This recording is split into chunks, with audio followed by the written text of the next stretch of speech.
E aí, pessoal, aqui é o Elias, né, professor de História de vocês.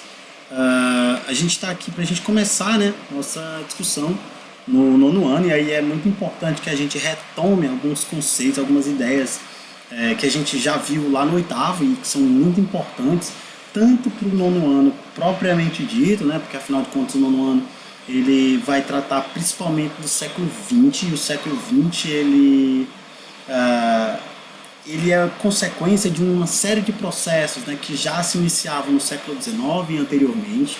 Então é muito importante a gente fazer essa retomada. Né? A gente falou no oitavo ano sobre processos que têm uma influência extremamente importante até os dias de hoje.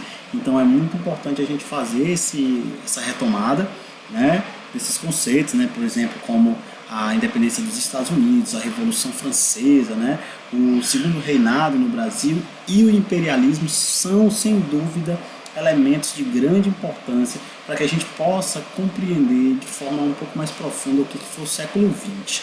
Tá? E aí, consequentemente, no nono ano. E também, pessoal, é muito importante lembrar para quem vai fazer o IFCE, né, e aí, com certeza, muitos vão querer, e aí para o IFCE ele vai cobrar também esses conteúdos que eu acabei de mencionar, né? Conteúdos que são do oitavo ano, mas que a gente vai retomar aqui no nono, para que vocês fiquem bem, né, bem seguros aí sobre essas questões e, consequentemente, façam uma boa prova. Né? Então, isso aí, com certeza, vocês vão fazer muito bem, porque se depender da gente, né, vai dar tudo certo, tá bom? Então, vamos lá para a gente poder avançar e chegar onde queremos.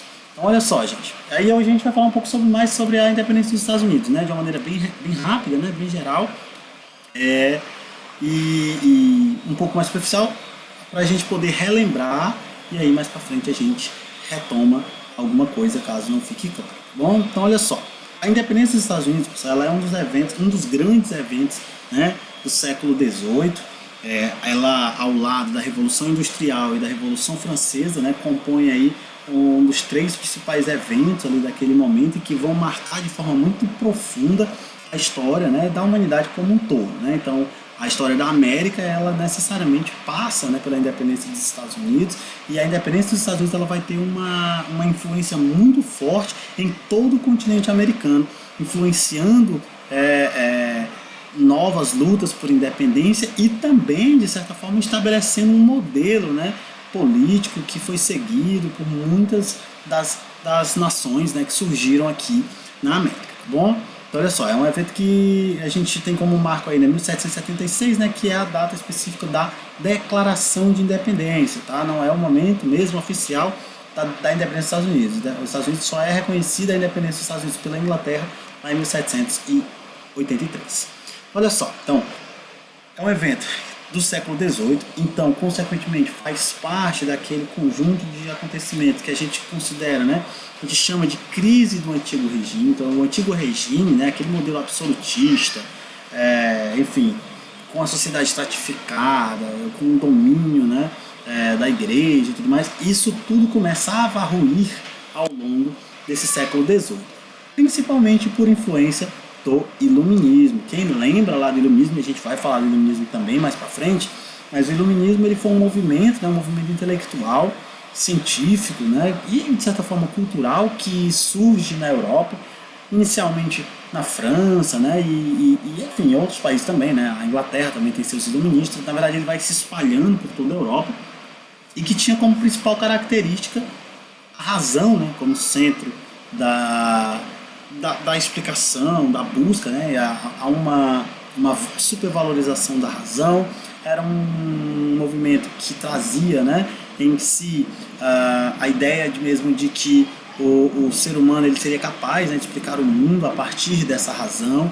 É um sistema que vai questionar a autoridade absolutista, né? Afinal de contas, é um movimento anti-absolutista, o iluminismo, né? Para quem lembra, criticou o modelo de regime político absolutista, questionou a autoridade do rei.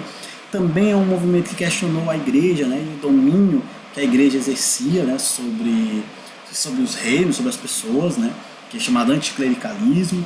Enfim, vai trazer principalmente as noções de liberdade, igualdade e fraternidade. O iluminismo ele trazia todas essas questões, né, e ele vai se difundiu ao longo do final do século XVII e principalmente durante todo o século XVIII. Então várias pessoas, vários líderes acabaram sendo influenciados pelo iluminismo, e a partir desse iluminismo vão surgir vários movimentos, como a própria independência dos Estados Unidos e a Revolução Francesa também são frutos desse iluminismo, né?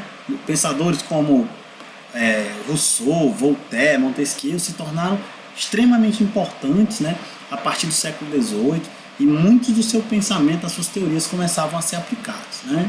E aí o exemplo bem claro disso é os Estados Unidos, né, que vão colocar na prática uma série de pensamentos aí desses iluministas. Então olha só, os Estados Unidos, pessoal, ele na verdade era chamado de 13 colônias, né? A gente lembra disso aí, as 13 colônias, era uma colônia inglesa, quem não lembra, que de certa forma, né, por muito tempo teve bastante autonomia se comparado às demais colônias da América, se comparado, por exemplo, o Brasil, né, que é colônia portuguesa, ou com a parte da América Espanhola, as 13 colônias inglesas elas eram bem mais autônomas, né, não tinha aquela pressão tão forte da metrópole, no caso da Inglaterra, sobre esses colonos. Só que isso começava a mudar a partir da década de 60, né, principalmente depois da chamada Guerra dos 7 anos. A Inglaterra ela vai entrar em guerra contra a França, né, por territórios também na América, especificamente alguns territórios ali próximos, né, na região do Canadá e tal.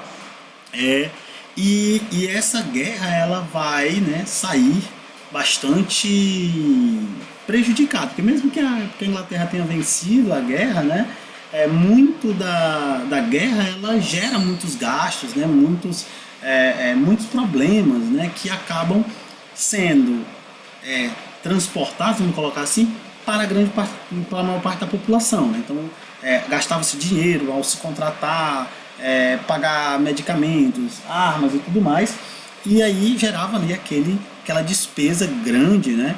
E muito dessa despesa geralmente ela é transferida para os súditos de maneira geral, e nesse caso especificamente para a colônia. Então a Inglaterra, né, dentro de todo um processo de crise econômica, vai buscar aumentar o controle das suas colônias para arrecadar esse dinheiro que havia gasto, ao mesmo tempo garantir que essas colônias se mantivessem sob domínio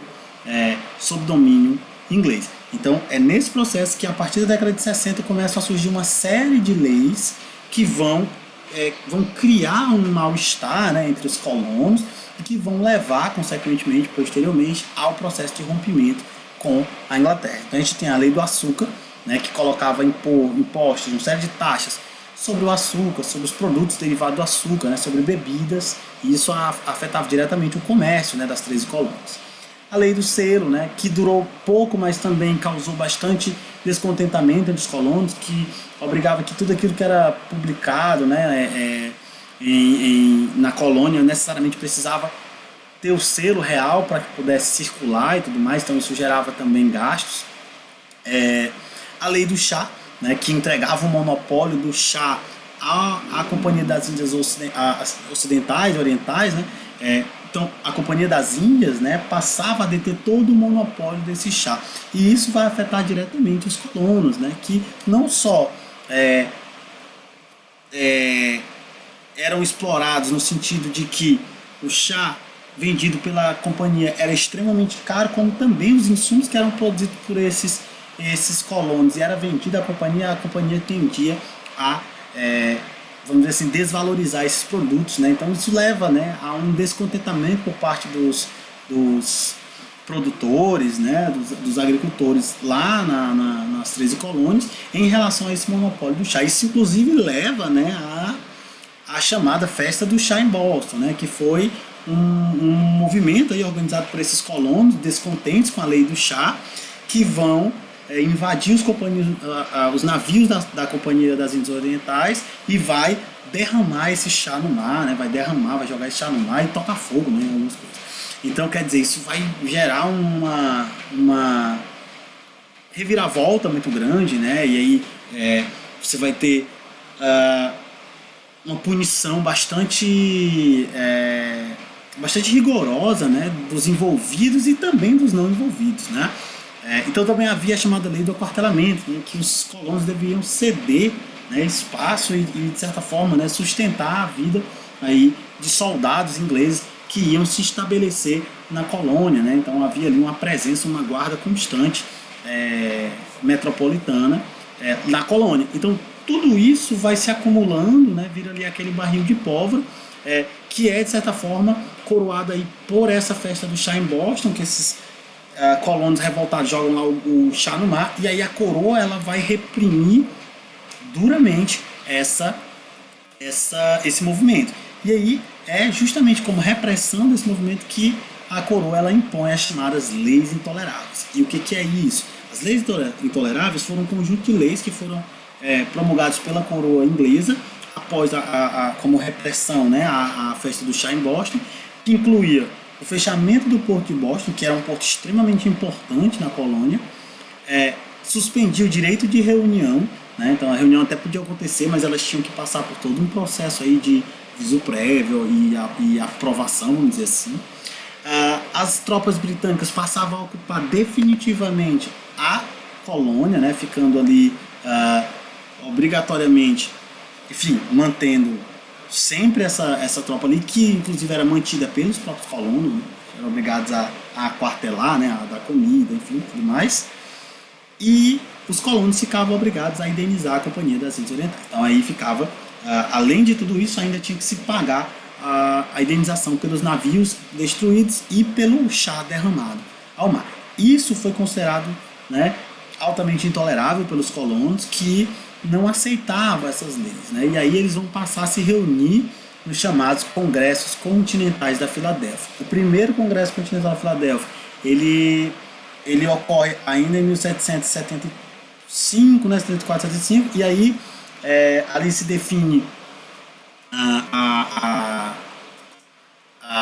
chamada Declaração de Direitos dos Colonos, né, em que os colonos eles vão estabelecer uma série de direitos, né, ser julgado pelas cortes locais e aquela coisa toda, e vão exigir a revogação aí dessas leis intoleráveis. O rei, né, ele não aceita nenhuma dessas questões, e aí isso leva, né, a um rompimento ainda mais radical por parte dos colonos, que no segundo Congresso Continental da Filadélfia, aí já em 1776, organizam esse congresso, e nesse congresso eles assinam a chamada Declaração de Independência. A Declaração de Independência ela é assinada por representantes de todas as colônias das 13, né, das 13 colônias inglesas, né? Então, teoricamente, esse congresso ele necessariamente visava reunir essas lideranças das colônias para definir os rumos desse processo. E é aí que você vai ter a formulação da chamada Declaração de Independência, que foi escrita lá pelo Thomas Jefferson e assinada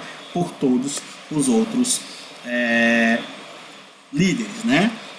E aí que se inicia a chamada Guerra de Independência, que vai durar de 1776 até 1781, mais ou menos. Tá? E aqui, pessoal, destacam-se 3 figuras muito importantes: o George Washington, o Benjamin Franklin e o Thomas Jefferson. George Washington foi um dos principais porque foi quem liderou, né, a guerrilha, né, e foi responsável por muitas vitórias dos colonos em solo americano, né, é importante destacar isso. O Benjamin Franklin, né, ele foi, sem dúvida, um grande diplomata, né, que acabou conseguindo ali apoio, né, para os Estados Unidos durante essa guerra. E o Thomas Jefferson foi responsável pela declaração, né, que deu origem a esse processo. Então, quer dizer, são personagens de grande importância. Eu preciso lembrar deles? Com certeza é muito importante saber quem são. Tá? Então, aqui é importante destacar que os Estados Unidos ele vence, né, a guerra de independência, com o auxílio da França, né, com o auxílio de nações que eram inimigas da Inglaterra.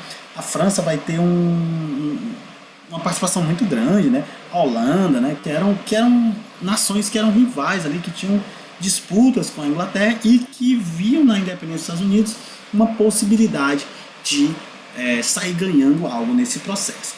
Então, por exemplo, a França, né, tinha acabado de ser derrotada na Guerra dos 7 Anos. Então, de certa forma, a vitória dos Estados Unidos representaria, né, um revanche aí da França contra a Inglaterra. E aí inclusive a França vai investir pesado, né, que é um dos fatores também que vai levar, inclusive, à Revolução Francesa.